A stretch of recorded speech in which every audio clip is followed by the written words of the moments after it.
Thank you so much for being here again. Welcome back to Hannah Worldwide and Friends, the podcast where traveler, experts, and adventurer share their stories. If you want to learn about what it's like living in another country, you want to experience a new culture, or you just love to travel, this podcast is for you. Or maybe you need to get out of your comfort zone, and this podcast might be the inspiration you need. You can find me on YouTube, Spotify, Apple Podcast, or wherever you get your podcasts.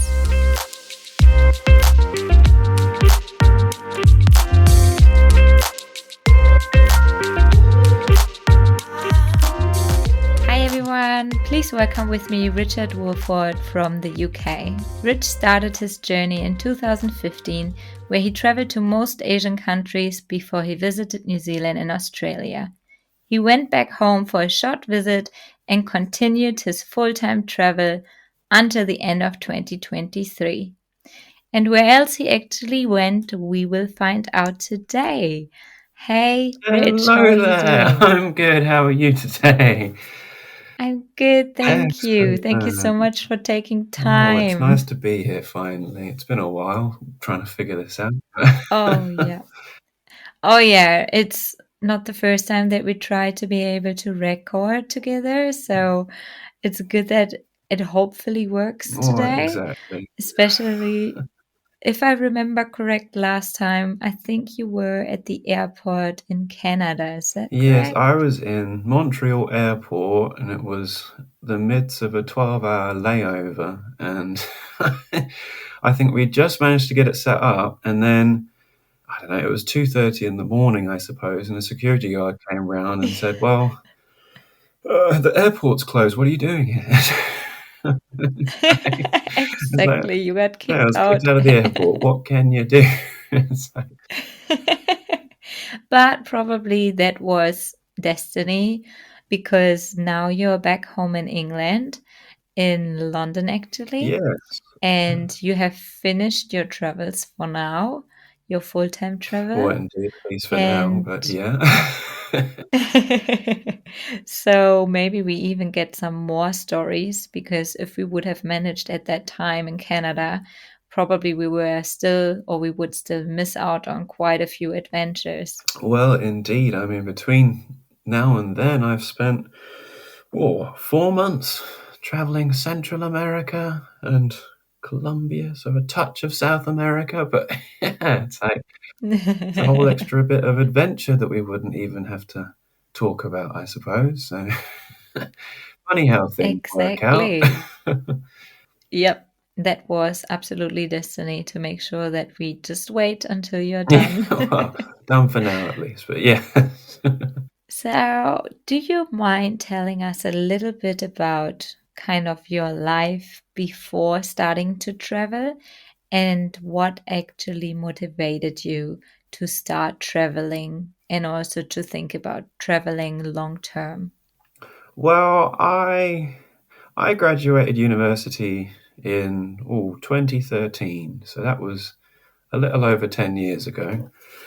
Got into a job straight out of that and saved lots of money.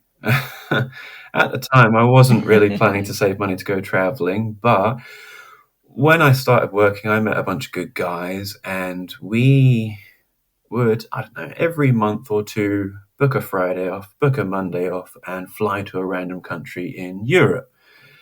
And so in slightly less than 2 years, we probably visited 6 to 8 different countries over that time. And so that kind of gave me a taste for, I don't know, meeting people from other parts of the world, going different places, and so on and so on. And so I think at some point in that job, I'd got a bit sick of the job, quite frankly. And I had managed to save all this money. So I set out in, September 2015 with the intention to travel Southeast Asia and dip into Australia for what I think at the time was 6 months was the plan. So I don't know, a buddy of mine had said, because I was humming and ahhing about this job, and a buddy of mine had told me that, you can go to Australia, you can go to Asia, you can do anything you want to do it's so easy. And I'm like, well, yeah, sure, why not? And I figured, well, I have some money. I could fly to Bangkok and figure it out. And figure it out I did. And I guess you could say I've been figuring it out for 8 years since then. But because I don't know. I mean, when I've been traveling, I've never really had a plan, quite frankly. It's just Right. 6 months in Southeast Asia started because I realized that your money went a lot further there.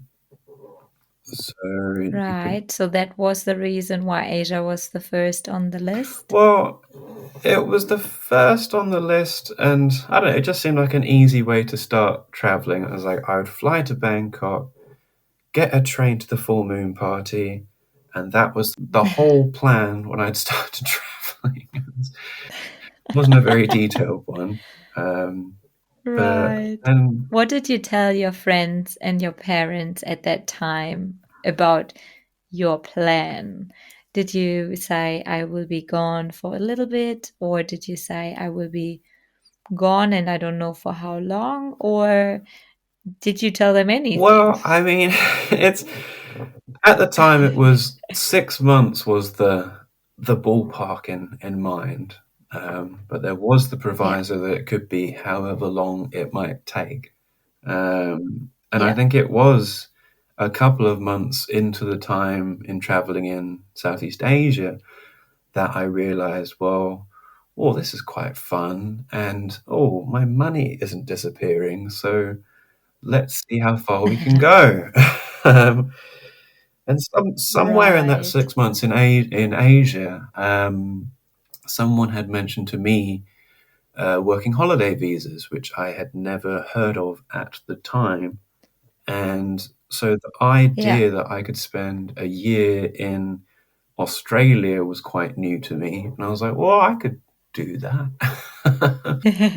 How old were you at that time? I was 24 years old, so quite young. Great age. Best years of your life, right? Mid Well, yeah, 20s, mid that's for 20s is a sure. great time to start doing anything, but it's Yeah. 32 now, so what can you do? It's a great age Well, too. exactly. It's the start of your life, right? I don't know.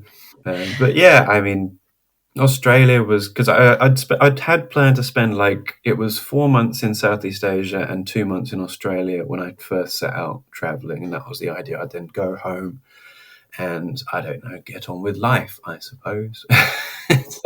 Yeah. Get another job and see what happened with that. But obviously that never happened. So who knows what would Yeah. happen in that timeline of events? But We will no, never well, know. exactly. And quite happy that it all worked out the way it has so far.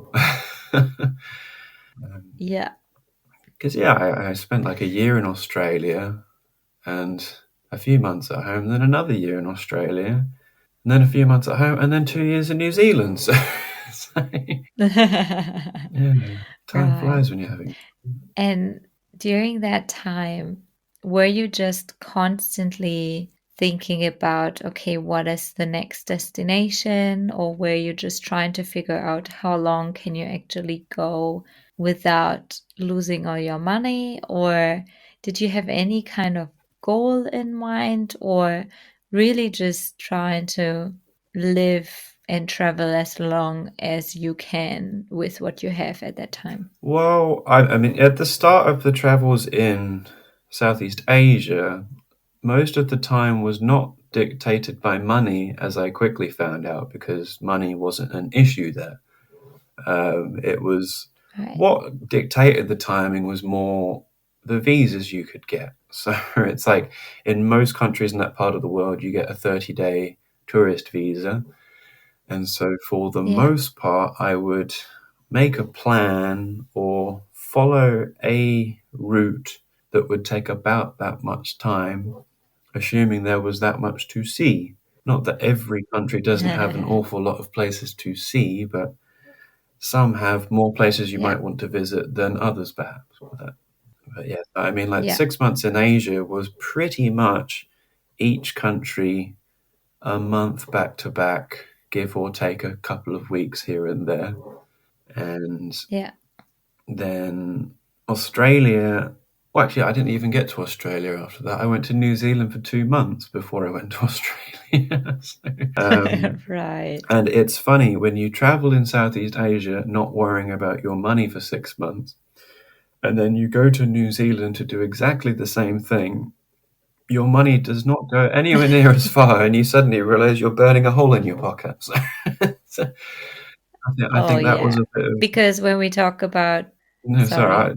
when we talk about that money wasn't a thing in Mm. Asia, it was mainly because everything is so cheap in comparison, or your dollar was worth so much more than their Well, currency, indeed. So, correct? I mean, like, Southeast Asia is a very affordable part of the world to travel. You can go as cheap Yeah. or as expensive as you like, depending on what your experience you want.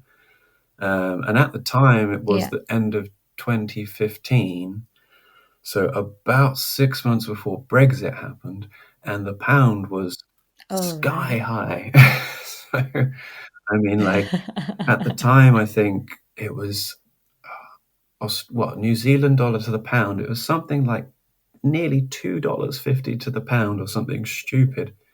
So then if you think about the Wow. Southeast Asian currencies, I was doing quite well. I don't think it would be Yeah. quite as inexpensive now well, partially because of the currency, partially because the world has moved on and everything is a bit more expensive. But Yeah. yeah. I agree. So yeah, I mean, yeah, getting to New Right. Zealand was a bit of a reality check from that. What would you call it? A blazing trail of 6 months just traveling, because suddenly Yeah. money was a factor, and you're like, oh wow, I don't have any job prospects currently, and I have less than, I don't know, $3,000 in my bank account, and that's a Yeah. little bit scary, you might say. 100%. It's So a lot of people would probably want to know, how did you make it happen to travel 8 years, almost every time full time? You went only once back for a visit or for a longer visit. And how did you end up really being able to travel 8 years financially? What was your method if someone is actually thinking about it? I know you stayed in hostels as well, so you never chose the most luxurious place and not you never chose the expensive way to No, go. exactly. There's That's how always much ways I you know. can save money, and there's always ways you can Yeah. make money, assuming you are, on the correct visa, etc. Um, I mean, technically, I have been home a little bit more than once, but I mean, if we think about Right. 2020 and COVID and things, I was home for a little over a year. So it's not quite 8 years of unbroken Right. traveling, but it is 8 years Yeah. of traveling has been my only goal in life at present.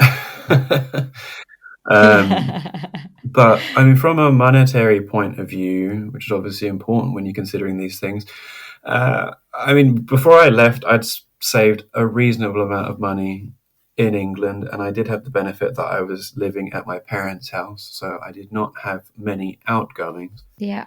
So I had saved a bit of money, but like I mentioned, when I went to New Zealand after Southeast Asia, I pretty much spent all of my remaining budget at that point. So I believe Yeah. I arrived in Australia with something stupid like $1,000 or something less than that, and that's a bit Right. tight. But then money is kind of a a sliding scale when it comes to traveling. I find, because you have a lot of money until you don't, is basically the way that I Yeah. look at it. And not that when you have a lot of money, I'd go out and spend all of that money at once, kind of thing. You try and do as much as you'd like to do, see the places you'd like to see, meet the people you want to meet, etc., and just cut the expenditure here and there. Like you mentioned, staying in a hostel is, say, I don't know, half the price of a hotel, if not more. And, Yeah. you know, in a certain point of view, you could say a hostel isn't for everyone. Sharing a room with a silly amount of people is not for everyone, but it's one way you Yeah. can save money. But then also, I could take my trip in Canada, one of my most recent trips in Canada, as a perfect example. At the Yeah. end of, what was it, May 2023, the ski season finished. So then, since May 2020, well, between May 2023 and December of that year, I traveled for that whole time, including Yeah. 3 months in Canada, which is obviously not a cheap country to travel in. Um, Yeah. so, I mean, at the start of those 3 months in Canada, I had just been working, so I had a lot of money. So you're a bit less concerned about how much money you spend. So you buy these bits and pieces and things that make you happy and do things like that. But once it gets to a point Yeah. where you are starting to run out of money, or your next payday or the next income is just not close enough, but you have to eke out your money, you just start spending less money. Is Yeah. sounds stupid when you say it, but it's like, if you don't have much money, spend less money and your money will go further. So I think when I get to certain points where inevitably my money has dwindled to a point where either I am getting ready to start working again, or there is some sort of financial something coming. Like, for example, in Canada, I was selling a car at the end of it, which helped to bolster the funds. So I wasn't so concerned that I was spending the money, but I was still being smart about it. So, I Yeah. mean, my typical way of saving money is to just cut out a few things. Like, alcohol is Mhm. an easy one to start with because that's expensive. Oh yeah. Oh yeah. In almost every country. Exactly. I mean, Southeast Asia is perhaps different, but still an expense. You can save a lot of money by not drinking alcohol, which is Definitely. So you just have to set your priorities right or yeah, just change them a little bit. exactly. Just I don't know, adjust your budget for your what you want to do. It's like, if you want to keep traveling and Yeah, you're getting down to those last, I don't know, few grand or something like that, and you want to keep going, well, you just cut out a few things, which makes that money go a little bit further. And it's absolutely. I don't know how I've been doing it, but I've managed to keep it up so far. And what type of jobs did you start doing in between when you were in the countries where you were actually able to get a visa, where you were allowed to work, which is obviously not possible with only a tourist visa, but when you actually were able to, what type of jobs did you go for? Well, I mean, so I first started working in Australia when after it would have been after 8 months of traveling at that point. So I arrived in Australia. I started working on a farm, and I don't know, farm work is something that I did for a little while. And I mean, in general, Yeah, the mix of jobs is kind of a bit of anything, but I have tended towards the laboring side of things, construction work, farm work, interior decorating. Um, I think interesting. one of the most unique jobs I had was that I worked at a African drumming store for about 3 months, which is a bit different. Sounds Yeah, I cool. mean, it sounds cool on the face of it. I think what I did for most of the time was unload trucks and, well, it's interesting. I learned how to tune an African drum, like a bongo type thing, tightening the Yeah, yeah. ropes or something like that, which was an interesting skill to learn. I don't know if I could still do it. This was about 5 years ago, but it was, uh, Very cool. but yeah, something. And what was your experience in terms of, because what did you learn? What's your occupation? What you studied? Well, I have a master's degree in mechanical engineering. And before I started traveling, Right. I was a project manager for an engineering company for a couple of years. And Perfect. That's probably how you got well, all the money it's together. a nice way to save a bit of money on top of some other factors, but um, and But clearly you were not like qualified for like interior design or decorating. So would you think qualification wasn't really as important when you were traveling and finding a job? It was more like what else you had to offer if you were willing to work and to show up. Like, what would you think people look for in a person who is traveling around for short-term labor? well, I mean, in Australia, there is an abundance of short-term employment available for, I don't know, mostly minimum wage. In Australia, their minimum wage is quite high, so that's actually quite lucrative when you think about minimum wage. Yeah, Um, I mean, yeah, where I first started working in farms, you don't need many qualifications to work as a labourer on a farm. It's you just have to have yeah, the positive attitude and willingness to get on with it, which is, I think, very necessary when yeah, it comes to things like farms, because it can be a bit less than ideal at times. yeah. um, but I mean, like decorating and things like that, I did have some personal experience of that from when I was younger. I don't know, decorating in my dad's flats or, I don't know, friends' houses or bits and pieces. Not a professional qualification, but Right. it's not the hardest thing in the world Yeah. to pick up a paintbrush and do a reasonable job. um, Oh, you would well, wonder. I mean, I suppose you could be surprised. Yeah, Uh, yeah.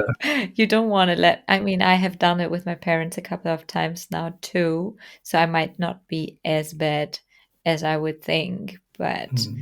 I wouldn't necessarily trust me with giving me color and make it pretty. No, well, I mean, fortunately, most of my painting and decorating was whitewashing places. So painting a wall white is not the most difficult in the world. You can get away with doing Fair a enough. less than averagely good job, and it still looks presentable.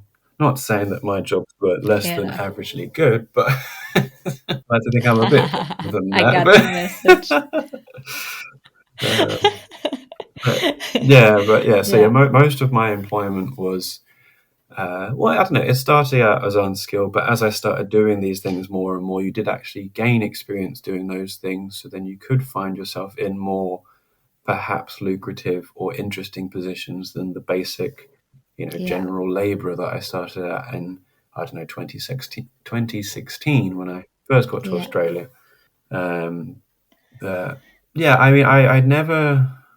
I remember at one point I had been home, and I think it was just after my first, what was it, year and a half of traveling. I'd spent 8 months traveling, a year working and traveling in Australia, and then I went home for the first time. So that was the first, yeah, I don't know, 20 months of traveling. So then I went home to spend the summer.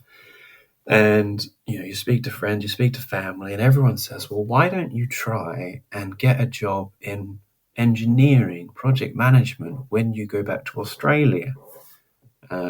yeah, Because I had done the necessary, was it the farm work that you had to do at the time to get a second year visa in Australia? So I knew I was going yeah, back, and I was like, oh, that's not a bad idea. But yeah, I don't know. I never found myself, not through lack of trying, but I never found the professional job abroad. And yeah. so I think in the time that I spent doing that, trying to find a job, I should say, I had spent an awful lot of money not doing much work, but trying to find a job. So I found myself at a certain point Right. where I hadn't been earning any money, and so I was in Australia with, again, not that much money, which was not so smart. I hadn't quite learned the lesson at that point, I suppose. But um, Yeah.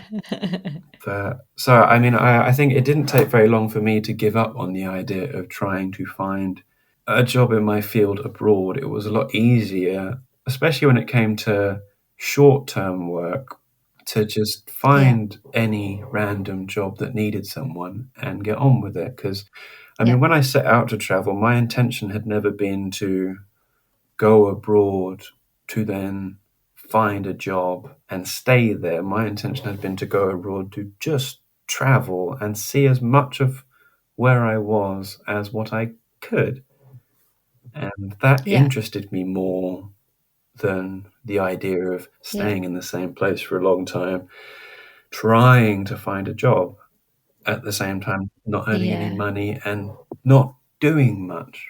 I mean, I say not Yeah. doing much. I was having a great time with people and drinking an awful lot, which is fun in one sense, but not so constructive in another. So it's no regrets, but there's more interesting things that I've done in my life than spend 3 months drinking. Oh, yeah. Especially talking about it, to which countries have you been in the last 8 years? Because we now know Asia was on the Yeah. list. Which countries did you do there? Then you came to Australia and New Zealand, and what did you do afterwards? Okay. Well, yeah. So in Southeast Asia, I started in Thailand, like I think I mentioned, but I spent approximately, let's say, a month in Thailand. Right, we'll do it very quickly because I've done this a few times. I can rattle them off very quickly.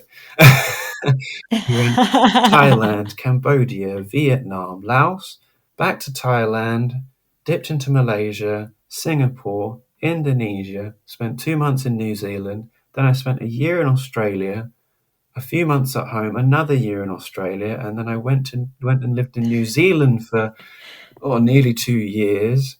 Went home for Christmas Yeah. 2019. Went back to New Zealand. Started traveling in the Philippines in March 2020. Then COVID kicked off. So then I was home until August 2021. Spent 2 years in Canada, and since Yeah. Canada, I have been in Central America. So I have traveled through, where did we go? Mexico, Guatemala, El Salvador, Honduras, Nicaragua, and Colombia, which happened in the last, well, 4 months before Christmas. So it's, Yeah. that's Wow. bit of a list. Congratulations. But It is quite impressive. yes, it's. And I mean, in 8 years, I imagine you could visit many more places in the same amount of time. But that's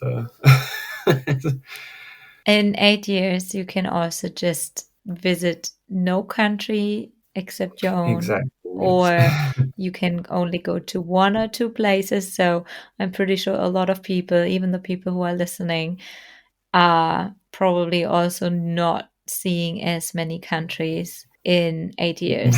So for me, Yeah, I mean, I have not been in that many yeah, countries. I can never forget that it's quite a nice thing to have been able to have done that for 8 years or so. So Yes. It's definitely a special lifestyle.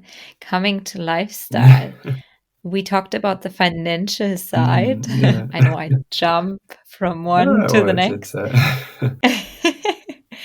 um, what I would be interested in, what type of emotional support did you have at that time? Because traveling full time can be quite exhausting, can also be lonely at times, even though you have been in hostels, you met, I'm pretty sure, a lot of people. That's how we met as well. So I'm sure you were not always alone, but I'm pretty sure at one point it might have been lonely or unsettling, or you missed home. How was your emotional support, and what was your emotional state in all these years of traveling? In general, I consider myself quite a happy, positive person. So, in general, you could Yeah. say I have been fine for the most part.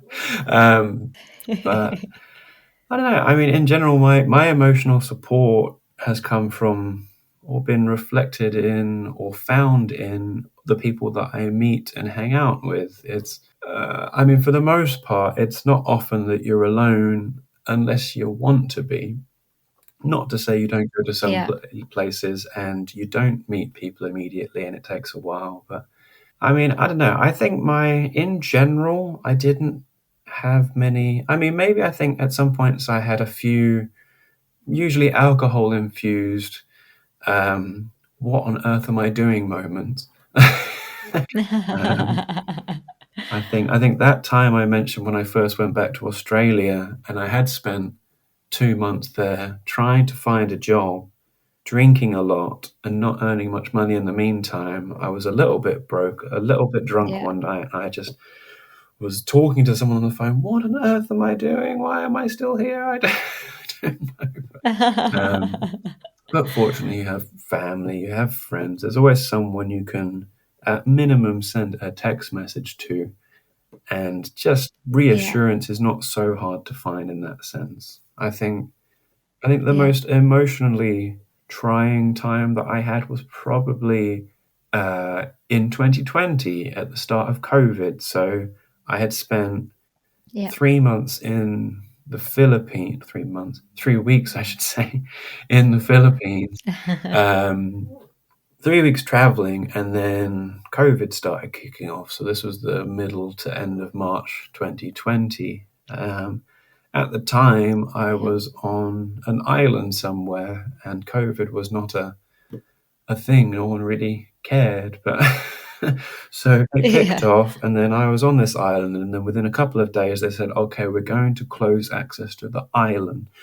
So you need to get off, or you're stuck here, I don't know, indefinitely. And so I moved from, Philippines is just thousands of islands, right? So I was on one of the much smaller Yeah. ones. So I decided, well, at least if I move to an island with an airport, there's a plane I can get somewhere if I need to.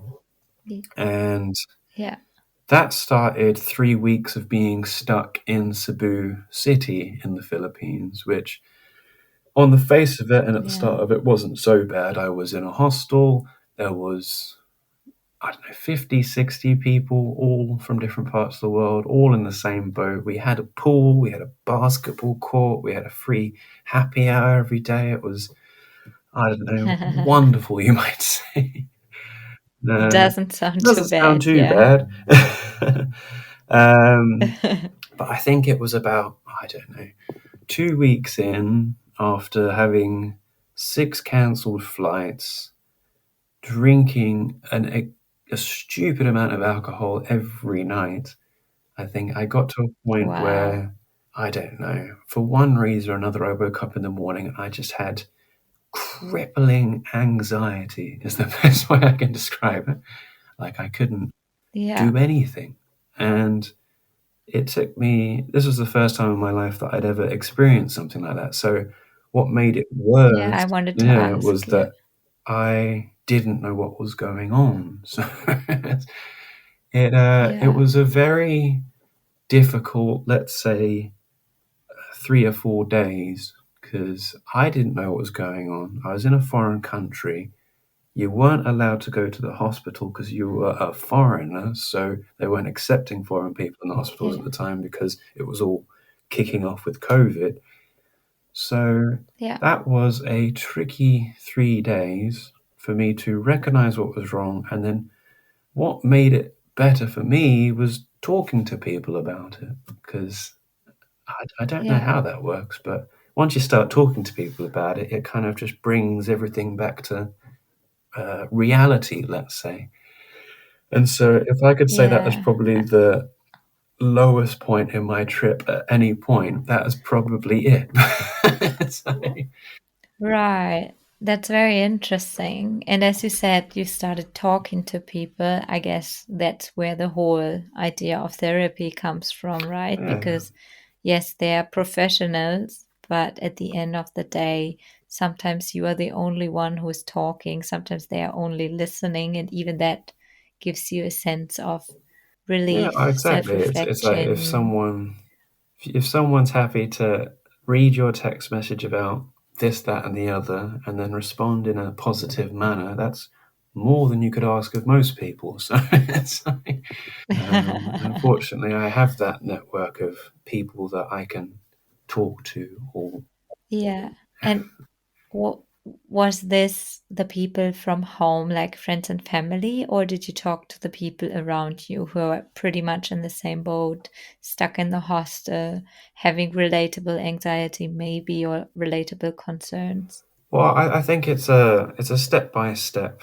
You first start texting people, whatever. That's a lot easier than it is to talk to someone face to face about anything. But then you mention it to someone, and Yeah, they go, "Oh, you know what? I feel quite similar to that. Let's talk about it," kind of thing. So yeah, it's yeah, because I think in that situation there was 1 week where a lot of people managed to get a flight out of there or got home or got on to their next destination. But after about yeah, 5 days to a week, all the flights were being cancelled and all sorts of things were happening. So everyone there was in the same boat, shall we say? And it was nice yeah. that apart from having a good time and drinking, there was people you could talk to, and it was Yeah, nice. Like, not the best experience of my life, but not the worst in the end. yeah.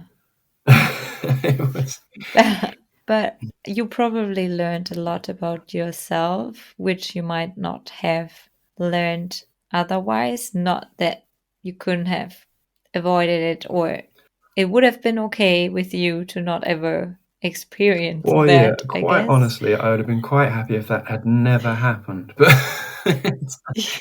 um, things happen, and COVID happened for everyone, so that's Yeah, it was quite yeah, unexpected. yeah. Lots of insecurities for everyone and uncertainties. No one really knew what was going on. No. Even for me, being in New Zealand, being in a safe place, and I mean, I have the flat here, like I have a home base, Mm. but even knowing or not knowing when I could go and see my family, just the fact that I wasn't allowed to also was not It's really not a nice like I feeling, is felt, it? 'Cause especially when you're on the other side of the yeah, world as well. You're very yeah, detached from home, and the notion that you can get home is oh, you don't know yeah, when it might happen. And perhaps in that situation, exactly. that was part of the whole thing. I mean, apart from the fact that I had been drinking an awful lot, which I don't think helped. Uh, Yeah, I mean, probably there's a not. number of contributing factors to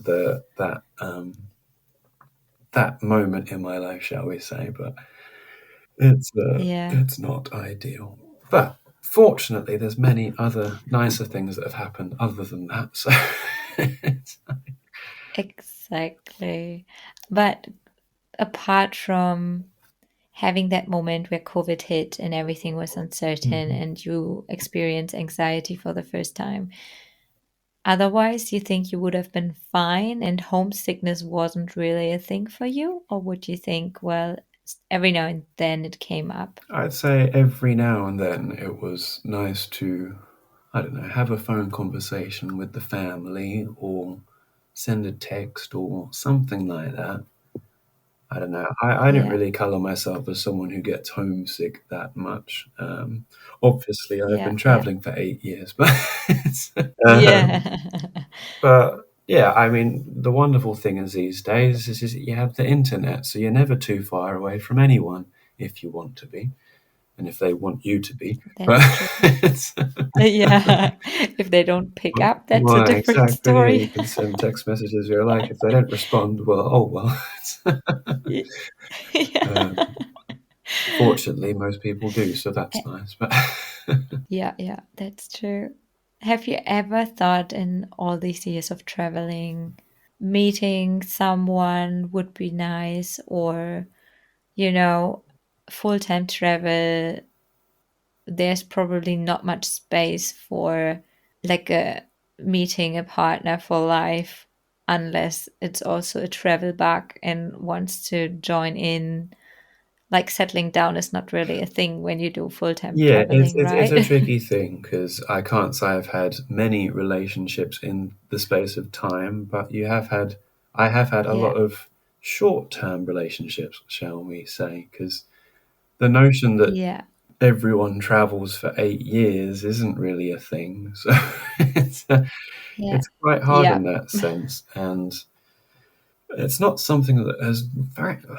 I'd say it's not something that has really ever bothered me, if I'm quite honest. Yeah. it's Yeah, that's it's good. it's nice when you can have relationships with people, and I have had a number of nice, short, albeit relationships. But yeah, I've never been. I mean, the goal has been traveling and seeing lots of places, and whoever I can be with at the time, whether it's a relationship or a friendship or whatever kind of relationship, shall we say, is Yeah, nice yeah, at the time, because I've had a solid mixture of traveling on my own, purely on my own, with people I know, with other people, etc. People I've made really good friends with, people I've met for a day and never seen again. It's an yeah. interesting. Traveling is interesting in that sense, because you do meet so many people, and Oh, yeah. some people you'll spend a day with and you're best friends forever. Some people you'll spend a few months Yeah, with and you never talk to each other again. It's a funny dynamic, but it's a different lifestyle, shall we say? definitely 100% agree. What I was wondering, because I remember the time when I was traveling in New Zealand first, Hmm. that was around the time when I met you as well. Yeah. I would think, and I would love to know your opinion about it, when you travel like that and you are in hostels, the way of trusting people is, I feel like, a whole different level. For me, I have trusted people quicker. I have been traveling with two guys who I barely knew before, Mm. and we would like share a room together and everything. And I totally trusted them that they want the best for me and I want the best for you. We protect each other, where other people would say, like, are you crazy? Why would you do that? But you know Why how would many you let crazy people a there random are out person? there? Yeah, honestly. And usually I would be one of them. I would be like, why would you have a random person sleep in your room? Why would you take them in? Yeah. But as a backpacker, I was like, well, I would have appreciated someone taking me in and I wouldn't have to pay. So I want to offer that to other people. But that trusting was completely different. So, what was your experience in that regard? Well, I mean, I'd say I'm quite trusting someone is relatively easy, I find. I mean, I also think Yeah, the type of person on average that you meet traveling is broadly the same, because it does take a certain type of person to stay in a hostel, live cheap, whatever. It's not for everyone. Um, and so yeah, then you tend to meet people who are more like minded, and it's not so hard to find people that you might get on with. And I yeah, mean, if you flip that around, the nice thing about traveling and traveling on your own is if you do find yourself in a situation where you don't get on with people or whatever, you can just go the other way and that's it. But fortunately, I never had any problems like that. For the most part, I'd say yeah, yeah, if you said that 1% of the people you meet is someone you probably wouldn't like, there's a whole 99% of other people who you're all there for the same reason. You're all traveling.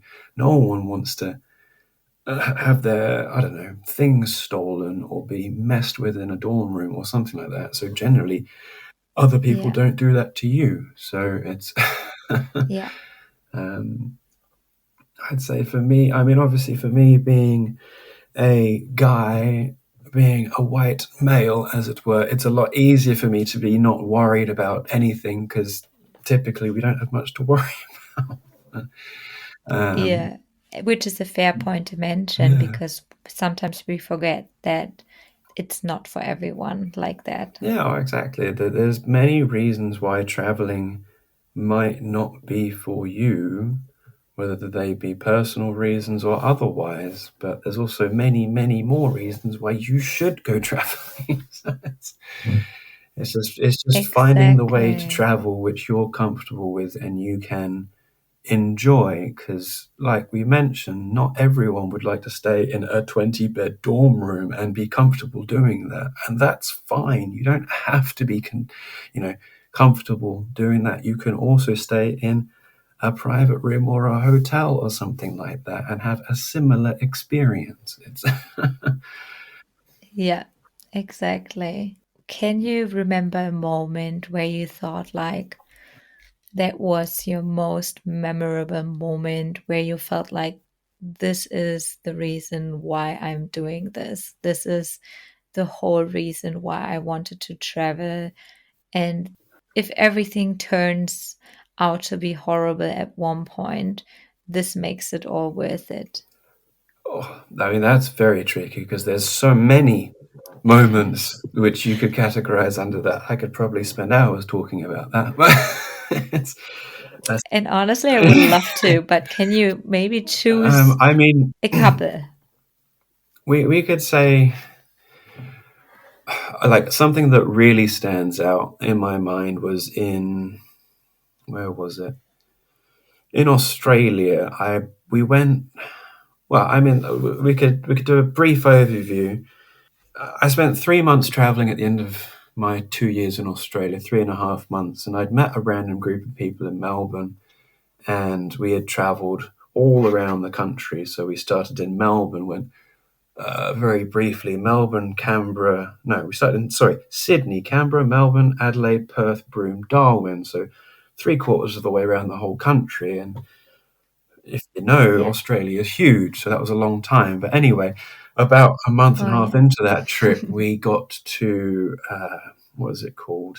Exmouth, which is on the west coast of Western Australia, and we went on I believe it was called like an eco discovery tour or something like that. But the idea was that we were going to go Yeah. swim with whale sharks and anything else we could find. Wow. And I Mhm. relatively avid when it comes to snorkeling and diving and things like that. I love being in the ocean, and I had at that point already seen, I don't know, turtles and fish and dolphins and all sorts of Yeah. stunning, incredible sea creatures. But when we jumped off of that boat, we'd found a whale shark on its own in the water, and there's no Yeah. way you can comprehend how big something is sometimes until you're sitting in the water 2 meters away from it, and just you get in the Yeah. water and you get your vision. It's just like,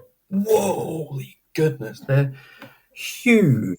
And I can't remember what the number was off the top of my head, but it was a stupid, let's say they were 8 to 10 meters long or something like that. Quite significantly Yeah. large creatures, and just the scale of that is impossible to comprehend until you see them. It's like, you watch Yeah. nature shows and things like that on television, and you see like a video of an elephant, let's say, and then you go and Yeah. see one, and it's like, oh wow, that's a lot bigger than I thought it was. But then you look at a Yeah. whale, and it's like, holy goodness, it's like they're Yeah. Yeah. huge, Oh and my that's just God. one of the just sitting there, floating in the water, and this gigantic creature is just swimming past you. It's just like a pinch yourself. What am I doing here? This is incredible moment. Like, it's, Wow. well, Yeah. one It of sounds many. That's amazing. amazing. I mean, that was 5, nearly 6 years ago now. Somewhere more recent Wow. was, I think, in Canada, where I have been traveling most recently. When you reach the Yeah. Rocky Mountains for the first time, yeah, I don't know, the first time you turn that corner on the road, let's say, and just there's this insane mountain in the distance, and it's just like, wow. It's like, you think like Yeah.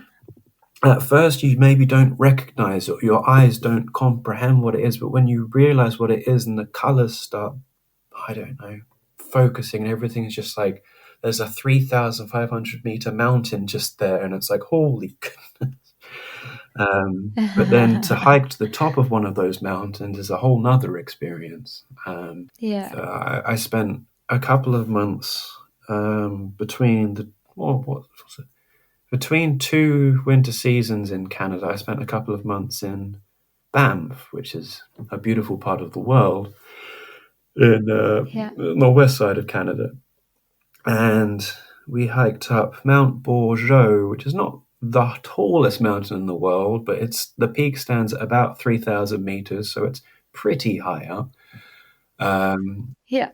and after, I think the grand total of that hike was something like, I don't know, 25 kilometers or something like that. We spent the better part of a day getting up this mountain summit, and you get up there, and it was a beautiful day. There wasn't a cloud in sight, and you just had this full 360-degree view of the Rocky Mountains, and it's just like you're on top of one, and so you're above most of them, and it's just like holy. They go for miles and miles, and it's Yeah. incredible. And it's moments like that which are just, I don't know, pinch me. Am I here? This is incredible. This is why I'm doing this moment. It's, Yeah. um, Thank you so much for sharing that. it's Really, it's I can totally relate to that feeling as well. Just because once I made like a hike and I saw everything from up there, and just when the view is breathtaking, it just makes everything so seems so small, everything else seems so unimportant, and in that moment it's just in awe of nature and the beauty of the planet. yeah. I mean, it's wonderful to you spend, I don't know however many hours you do walking to the top of these mountains, and the nice thing Yeah, is you can just sit there and take it all in. It's I think the nice thing about traveling and not having a schedule or somewhere you have to be is that you can yeah, spend a whole day hiking up the top of a mountain and then not look at your watch and go, oh, I have work tomorrow at 8 o'clock, so I need to get down and get home and have dinner. So it's like, yeah, yeah, you can just yeah, sit there for, exactly. I don't know, an hour, half an hour, whatever you want. And I always thought it's a funny thought that we spend so long hiking to somewhere or finding an incredible view or an incredible place, and you spend 2 hours hiking there, you sit there for 10 minutes and go, well, this is nice, and then you walk away. Yeah, It's like, so you spend 4 hours to sit there for yeah, 10 minutes, which is perfectly valid and not a bad way of doing it, but I still think it's nice when you have the time that you can spend that time and just enjoy it, soak it in, eat your lunch, yeah, drink a beer, hang out with your friends, whatever. It's incredible. And I don't know, yeah. Enjoy the I'll say like moment. a third best experiences of my life is like all the people you meet on the way, because traveling isn't half as fun as when you're with a good group of people. Yeah, Like, 100%. I love that you mentioned that. you can hike to the top of a mountain, that very mountain, for example, I was just talking about, and if I had been on my own, I'm sure it would have been just as lovely. But the fact I went up there with someone was that you had someone to share the experience with, someone to share the, I don't know, exhaustion, the achievement, the, oh my goodness, look at this. Like, Yeah, yeah, and yeah, it is a nice thing. And yeah, I've hung out with a number of people and seen so many things with so many awesome people that I would never exchange that for anything. I mean, I have yeah. also seen many awesome things on my own and still enjoyed them, but it's never quite the same as when you're with anyone. So it's, Yeah, I agree on that as well. I love sharing memories with someone. I do enjoy a little bit of me time, mm, but it hits different if there is someone with you and you can be like, look at this. Like, am I dreaming? You can see yeah, it too, right? Like, enjoy it together. And as you said, you meet so many people with similar, not even lifestyles, but in that moment, mindset. mm. Well, I think that The like traveling priorities is a all of quite a a great sudden. equalizer of people because no matter what you've Yeah, done in your life, good, bad, exciting, not so exciting. You go traveling and you're all doing the same thing, and that kind of, sure, it's a conversation you have. Oh, what have you been doing? Where are you from? Blah, blah, blah, blah, blah. Very exciting. But Yeah. you then go and make new memories and new experiences in incredible places where it doesn't matter what you've done before. You go, I don't know, you see a Yeah. waterfall, or you hike up a mountain, or you swim in the ocean, or you do something that is Yeah. amazing, and you share that with that person or those people, and it's wow. Exactly. And you stay in touch if you want to. Like, otherwise, I would have never been able to talk to you about your Yeah, experience well, right now. exactly. And Well, exactly. I mean, we exactly, knew it's each other for easy. what, a couple of weeks in, I don't know, 2018 would it have been, I guess? Yeah, September, end of October 2018. 18 I think it in was Christchurch. Yeah, Christchurch. Foley Towers. Like, Yeah. yeah, exactly. See, And that was it 6 was years ago. fate. It's Yeah. like, holy Oh my goodness. God, when you say that, I mean, makes it's me feel old. 2024 now, isn't it? It was only 5 years ago, 2 months ago. So it's like, yeah, I mean, Yeah. let's say it's 5 years and 3 months ago, but yeah. Yeah. Let's just Yeah, round down round it again. down It's to 5 5 years years. ago. It sounds less crazy. 6 years sounds stupid. Exactly. Yeah. Yeah, time is a Amazing. wonderful thing, and it does fly by. But why not spend it? What is it? Exactly. Time flies when you're having fun, and I can say Yes, I've certainly been that's having quite a correct. lot of fun, so I cannot complain. And also, what I want to mention is you have a vlog as well. Is it under your name? Is it under Richard Woolford? Well, that's something I'm trying to actually tweak at the moment. But yes, I do release weekly video blogs on YouTube. The two easiest ways to find it is either you find my Instagram page, which is Rich Woolford, or you can type on youtube.com/at adventures with Rich. I don't know why they do that. I will link both because I will make sure that they will show in the notes. Yeah. Because for everyone who's interested in what you have seen, what you have experienced, because it's so beautiful, all these waterfalls, all these countries, Mm. and the landscape. Just I I love every picture, every video you put up there. It's just amazing, and it's great to be able to follow you around as Well, I'm well. glad to So hear. I love adventure. I love the beauty of the countries as well. So for everyone, I will link it. So Well, have a that look at that is it. much And appreciated. And yes, at the moment, I am releasing videos on YouTube every Sunday, at a nondescript time, but nice. every Sunday. So it's, I'm sure everyone will appreciate who loves the same yeah. thing. But of course, it's not for everyone.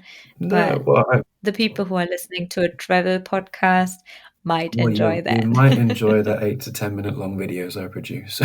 And to give you a very, That's very sneak peek, probably, in a couple of weeks, I'll be finishing the Canadian trip and starting the Central American trip. So, in terms of the vlog, shall we say, because wow. I am about, 4 months behind on editing them. So, it's almost 6 months, actually. Like, we we don't have to mention that. no, it's fine. Yes, if you're interested in Canada, there's a lot of videos. If you're interested in Central America, videos are coming. So yeah, exciting. I would love to see those ones as well. Yeah. I love talking to you, Oh yeah. and I'm super, super grateful that you took the time, and especially you changed your morning routine to wake up early for me Well, no, today, more since it thanks to is you for for helping you. me because I'm trying to change my routine anyway. It's very nice to Very finally, welcome. after talking about doing this podcast together for a few months at least, to finally do it. So Oh, yeah. it's Yeah, it's nice to I talk to you, and love it's it. awesome to be a part of your show because it's fun being part of these things. So Thank you. Especially when we are like-minded as travel buddies. exactly, even if it's been 5, 6 years. Um, oh yeah, And also, it's nice to be able to still be in touch through internet to see what you are up to. I really enjoy that. To be able to connect again and just to start talking about the good old The good days and the times new and adventures. what more is to come and all of that Exactly. goodness. Especially we had our hurdles, and right now it's also for you 9 o'clock in the morning, for me 10 o'clock in the Mm. evening. So we had our fair share of challenges to get Well, together. indeed. And it's a bit later now. It's 10:30 in the morning, so I imagine it's 11:30 at night for you. So Exactly. That, yeah, I'm very grateful for your time. I end every episode with three quick questions, which is like one word or one okay. sentence. And I have tweaked them for you a little bit, but it's pretty much just to, you know, capture the main thing behind it. Okay. So, are you ready for I it? think so. All right, first question. If you would be ready to settle down, which I'm not too sure, but which country would you choose to actually stay in and, yeah, maybe settle down? Well, New Zealand is my it's been my Really? ever since I lived in New Zealand for 2 years, I've always thought it would be nice to go back and live there.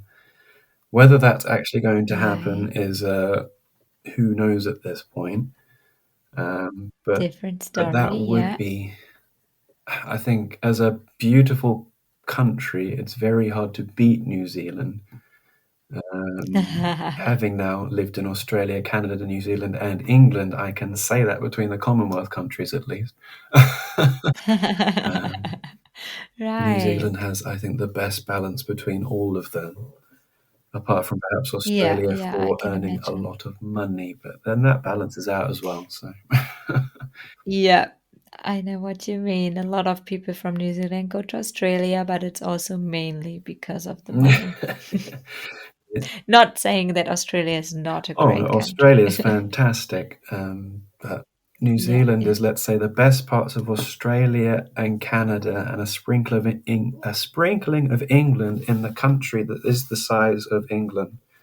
So yeah, Canada's Nice. huge, Yeah. Australia is huge, New Zealand is quite small. So it's like, Very. not so hard to go places and see beautiful things, but I would quite Yeah. like to wake up with, I don't know, Mount Cook 2 hours away or an hour away or half an hour away. But Yep. So South Island would it I, be I, if I you I would think decide? that would be nice. But Yeah. yeah, it's if we're dreaming, let's say the South Island of New Okay. Zealand. Well, let me know if you come over again. Yeah, well, exactly. It's a small world, right? So Oh, yeah. A very small country. Yeah. Question number two. What did you miss the most in all this time traveling around from home in the UK? my bed, quite frankly, my own bed. That's absolutely fair. I mean, you have been in so many different hostels. Hostels are not well known for their No, and comfort. I mean, I'm not to say that hostels aren't they can be extremely comfortable. And I will say, traveling Yeah, in yeah, Central America and Southeast Asia, you find some incredibly comfortable places for very inexpensive amounts of money compared to some good to places in know. Australia, let's say, which are inexpensive, but good that for a reason. So but it is nice to just have a constant, it's nice to, while I don't complain about being in a dorm room of, 8 to 20 people, it's also quite nice to have your own space. Yeah, Your own space and your definitely. own bed is a constant in your life, which is very unwavering. So it's, Yeah, yeah. Great answer. I haven't had that yeah. before, so I love it. I mean, there's many things that I miss, but Okay. that's one.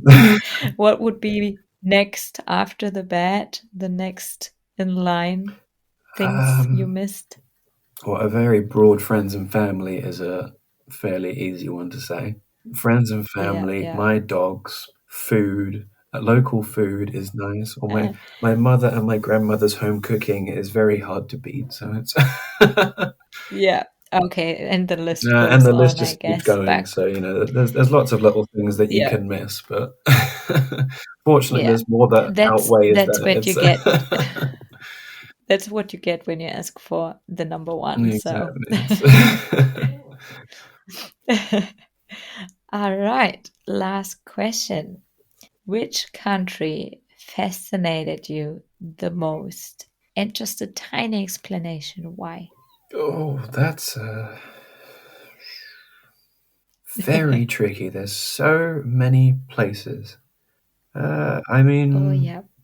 let's say Vietnam is probably one of my favorite countries that I have visited. And apart from it Yeah. being an absolutely stunning country, half of what makes Vietnam interesting is that the local people are so lovely and welcoming and in Nice. general very nice. And you think about the poorest parts of the world, which Vietnam, I'd say, is in one of those poorer countries in the world. Yeah. And people are so happy and so welcoming and otherwise when they don't have much and they don't expect much in return, if Yeah. anything.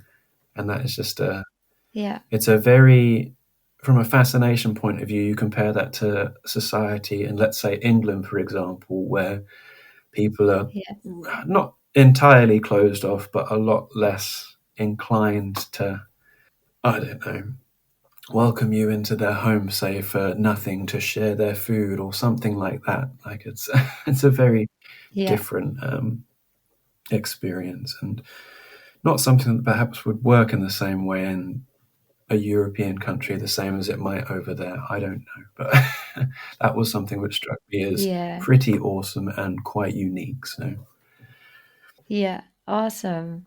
Thank you so much. I thank would love you. to go there one day.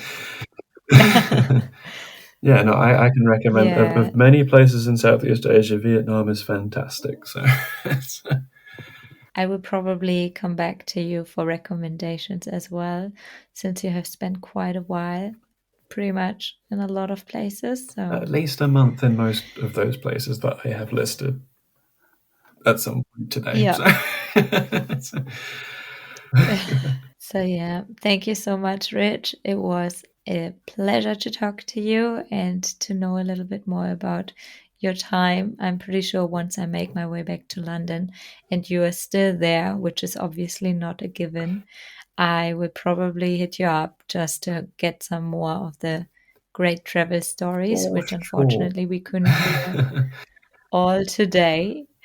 Yeah, there's But only so yeah, much you thank can speak you. about in an It's hour, awesome. right? So it's like it was really nice to talk to you for Exactly. this time. It was nice to share some stories, and I do like your Yeah. podcast, so keep doing what you're doing.